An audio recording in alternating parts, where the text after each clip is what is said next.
त्यांचा ना आम्हाला सुरुवातीपासूनच आशीर्वाद आहे किंवा आम्हालाच उलट तो कळायला उशीर झाला काय काय असं मला वाटायला लागलंय.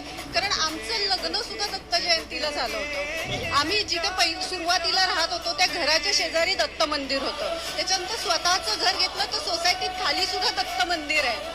नंतर स्वामी जेव्हापासून आमच्या घरात आले तेव्हापासून तर आमच्या संसाराचं रूप पालटलंच. म्हणजे कष्ट आम्ही आधीपासूनही करत होतो, पण त्या कष्टांना फळ हे स्वामी कृपेने दिलेलं.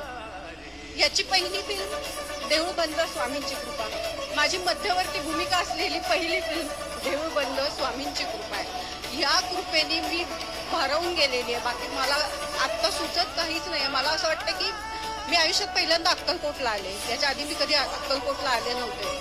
तर मला असं वाटतं आज वटवृक्षाच्या छायेखाली माझी मुलाखत होती का, ही केवढी मोठी कृपा असेल त्यांची.